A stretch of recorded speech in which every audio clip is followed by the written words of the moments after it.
Praise the Lord. I hope your all good by God's grace. ఈరోజు దేవుని వాక్యం మీతో పంచుకోవాలని ఆశపడుతున్నానండి. సామ్స్ 39:4.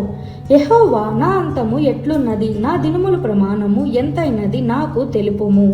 నా ఆయువు ఎంత అల్పమైనదో నేను తెలుసుకొనగోరుచున్నాను. యెహోవా నా అంతము ఎలా ఉన్నది, నా దినముల ప్రయాణము ఎంతైనవి నాకు తెలియచేయి. నా ఆయువు ఎంత అల్పమైనదో నేను తెలుసుకోవాలనుకుంటున్నాను అని దావీదు ప్రార్థించుచున్నాడు. ఇక్కడ మనం అనేక సార్లు దేవునికి ప్రార్థిస్తున్నప్పుడు నాకు అది కావాలి, ఇది కావాలి అని ఇహలోక సంబంధమైన వాటిని అడుగుతున్నాము. మరికొందరు ప్రార్థించుట అంటే అడగటమే అని అనుకుంటున్నారు. కాదండి, ప్రార్థనలో స్తుతి, కృతజ్ఞత, ఆరాధనతో పాటు అడగటం. ప్రార్థనలో ముందు దేవుణ్ణి స్తుతించి కృతజ్ఞతాస్తుతులు చెల్లించి ఆరాధించి వాటితో పాటు అడగాలి. కానీ ప్రార్థించటం అంటే కేవలం అడగటం మాత్రం కాదు. దావీదు ఇక్కడ ఒక చక్కని ప్రార్థన చేయుచున్నాడు. యెహోవా నా అంతము ఎలా ఉన్నది నాకు తెలుపుము అని. ఒకని జీవిత ప్రారంభ దినముల కంటే వాని అంతము చాలా ముఖ్యం. కాబట్టి దావీదు, దేవా నన్ను దీవించావు, గొర్రెల తొట్లో ఉండవలసిన నన్ను రాజుగా చేశావు, సింహాసనమును ఎక్కించావు, శత్రువులను జయించుటకు ఇంతవరకు బలమును ఇచ్చావు. కానీ దేవా నా అంతము ఎట్లున్నది నాకు తెలియచేయుము. ఈ లోకంలో నా జీవిత దినములు ఎంత కొద్దివైనవు నాకు తెలుపమని ప్రార్థిస్తున్నాడు. ఎప్పుడైనా ప్రార్థించారా? మీ జీవిత దినములు ఎంత అల్పమైనవో గ్రహించారా? అంతము వరకు క్రీస్తు కొరకు సాక్షిగా జీవించాలని ఆశిస్తున్నావా? దేవుని సన్నిధిలో ప్రార్థించిన దావీదు, నా జీవిత పరిమాణము నీవు బెత్తడంత చేసి ఉన్నావు అని అన్నాడు. బెత్తడు అంటే 4 వేళ్ళంట. అవును, అల్పమైన నరుని ఆయుష్ 4 దశలలో ముగిస్తుంది. అవి బాల్యము, యవ్వనం, కౌమారము, వృద్ధాప్యం. మోషే, మా ఆయుష్కాలము 70 సంవత్సరములు, అధిక బలమున్న ఎడల 80 సంవత్సరములగును, అయినను వాటి వైభవము ఆయాసమే, దుఃఖమే, అది త్వరగా గతించును, మేము ఎగిరిపోదుము అని అన్నాడు. కీర్తనలు 90:10. మా ఆయుష్కాలము 70 సంవత్సరములు, అధిక బలమున్న ఎడల 80 సంవత్సరములగును, అయినను వాటి వైభవము ఆయాసమే, దుఃఖమే, అది త్వరగా గతించును, మేము ఎగిరిపోవుదుము. ఆదాము 930 సంవత్సరములు బ్రతికాడు. ఆ తర్వాత మనుషుని ఆయుష్కాలము తగ్గుతూ వచ్చింది. మోషే కాలము నాటికి 120 సంవత్సరములు ఉన్నాయి అనే విషయాన్ని మనం బైబిల్లో గమనించవచ్చు. ద్వితీయోపదేశ కాండము 34:7.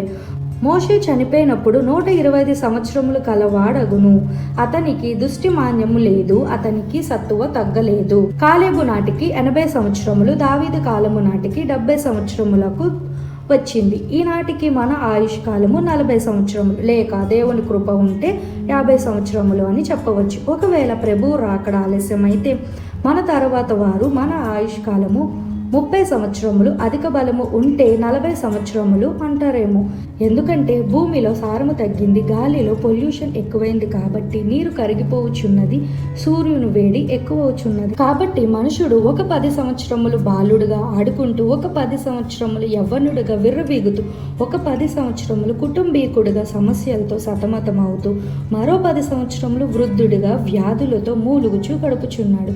ఈ మాత్రపు భాగ్యానికి మనుషుడు ఎంతో వీగుతూ ఈ లోకంలో ఏమేమో సంపాదించుకోవాలని, అనుభవించాలని ఆరాటపడుతున్నాడు. కానీ ఈ బ్రతుకు త్వరలో గతించిపోతుంది అనే విషయాన్ని గ్రహించలేకపోతున్నారు. ఒక మనుషుని అంతం సమాధి కాదని, మనుషుని మరణం తర్వాతే వారి నిజమైన జీవితం ఆరంభమవుతుంది అని గుర్తించలేకపోతున్నారు. నరుని ఆయుష్ ఆవిరి వంటిదని, గడిచిపోయే నీడ వంటిదని గ్రహించలేకపోతున్నారు. నా దినములు నేతగాని నాడి కంటెను వాడిగా గతించిపోవుచున్నవి అని యోబు అన్నాడు. మా ఆయుష్ పొద్దుట మొలిచి సాయంత్రము వాడిపోవు పువ్వు వంటిది అని దావీదు అంటున్నాడు. మీ జీవము ఏ పాటిది, మీరు కొంతసేపు కనబడి అంతలో మాయమైపోవు ఆవిరి వంటి వారని యాకోబు అంటున్నారు. యాకోబు 4:14.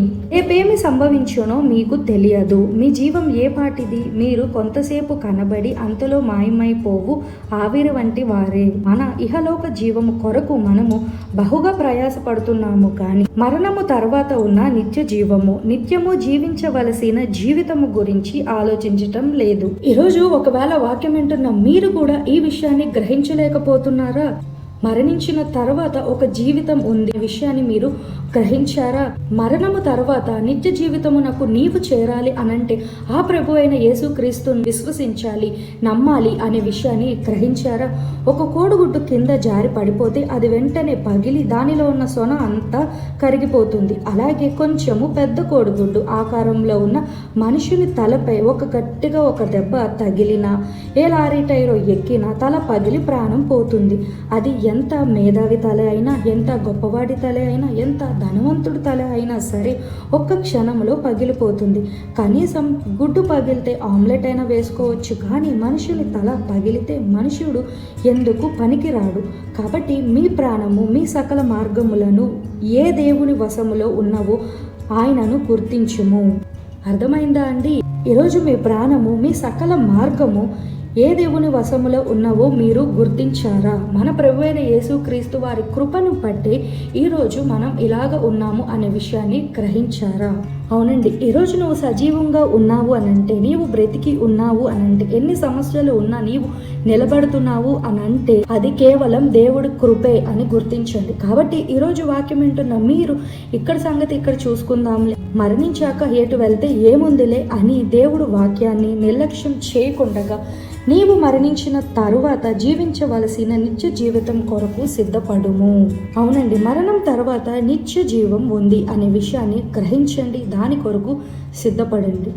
ఇంకా నీవు రక్షింపబడని బిడ్డవైతే ఇదే అనుకూలమైన సమయం. దేవుణ్ణి మీ సొంత రక్షకునిగా అంగీకరించండి, నిత్య జీవితానికి వారసులుగా సిద్ధపడండి. ఒకవేళ రక్షింపబడిన బిడ్డవు నీవైతే దేవుని వాక్యాన్ని, ఆయన సన్నిధిని నిర్లక్ష్యం చేస్తుంటే ఇప్పుడే నిత్య జీవితం కొరకు సిద్ధపడండి. ప్రార్థన. మహాపరిశుద్ధుడ పరలోకమున్న మా తండ్రి, ఈరోజు వాక్యం వింటున్న మీ బిడ్డల్లో ఎవరైతే ఇంకా నిర్లక్ష్యం చేస్తూ ఈ లోక ఆశల వైపు పరిగెడుతున్నారో ఇప్పుడే మీ బిడ్డల హృదయాన్ని మార్చమని, నిజమైన రక్షణ ఆనందాన్ని కలిగి జీవించే కృప అనుగ్రహించమని, మనోనేత్రాలను గుడ్డితనం చేస్తున్న దుష్టుని బారి నుంచి విడిపించమని, సిద్ధపడే మనసుని దయచేయమని, వాక్యానుసారంగా జీవించే కృప మాకు అనుగ్రహించమని నజరేయుడైన యేసు నామములో ప్రార్థన చేస్తున్నాం తండ్రి, ఆమేన్.